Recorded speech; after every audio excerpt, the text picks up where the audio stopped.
চট্টগ্রাম নগরের ব্যস্ততম বায়েজিদ বোস্তামি সড়কের অক্সিজেন অংশে অবস্থিত একটি পুরনো সেতু আজ বৃহস্পতিবার সকাল ৬টার দিকে হঠাৎ ভেঙে পড়ে। সেতুটি এখন দুই ভাগে বিভক্ত হয়ে গেছে, ফলে ওই সড়কে সৃষ্টি হয়েছে ভয়াবহ যানজট। স্টারশিপ গলি এলাকার শীতল ঝর্ণা খালের ওপর নির্মিত এই সেতুটি নগরের ২ নম্বর গেট থেকে অক্সিজেনমুখী হাজারো যাত্রী ও গাড়ির চলাচলের অন্যতম প্রধান পথ। চট্টগ্রাম সিটি কর্পোরেশনের ২ প্রকৌশলী জানিয়েছেন, জলাবদ্ধতা নিরসন প্রকল্পের আওতায় শীতল ঝর্ণা খাল সম্প্রসারণ করা হয়, যার ফলে খালের পানি প্রবাহ বেড়ে যায়। কিন্তু ইটের তৈরি পুরনো সেতুটি রয়ে যায় আগের মতোই। ধীরে ধীরে পানির চাপে সেতুর পাশের মাটি সরে যেতে শুরু করে।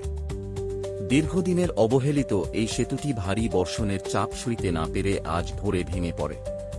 সেতুটি নির্মিত হয়েছিল ১৯৮০ সালের দিকে, যা বর্তমানে একেবারেই ঝুঁকিপূর্ণ অবস্থায় রয়েছে। সিটি কর্পোরেশনের প্রধান প্রকৌশলী আনিসুর রহমান জানিয়েছেন, সেতু সংস্কারের জন্য ইতিমধ্যে ৫ কোটি টাকার প্রাক্কলন করা হয়েছে এবং দরপত্র প্রক্রিয়া চলছে। বর্তমানে সেতুর এক পাশ দিয়ে সীমিতভাবে যানবাহন চললেও সেটিও ঝুঁকিপূর্ণ অবস্থায় রয়েছে। যে কোনো মুহূর্তে পুরো সেতুই ভেঙে পড়তে পারে বলে আশঙ্কা করা হচ্ছে। স্থানীয়রা দ্রুত সেতুর পূর্ণাঙ্গ সংস্কারের দাবি জানাচ্ছেন।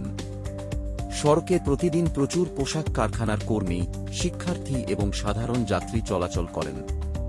সেতুটি অচল থাকলে নগরের এক গুরুত্বপূর্ণ পথ কার্যত অচল হয়ে পড়বে। ত্বরিত সংস্কার ছাড়া পরিস্থিতি আরও ভয়াবহ রূপ নিতে পারে। এখন দেখার বিষয়, কত দ্রুত কার্যকর পদক্ষেপ নেওয়া হয় কর্তৃপক্ষের পক্ষ থেকে। এরকম আরও আপডেট পেতে আমাদের চ্যানেলটি সাবস্ক্রাইব করুন।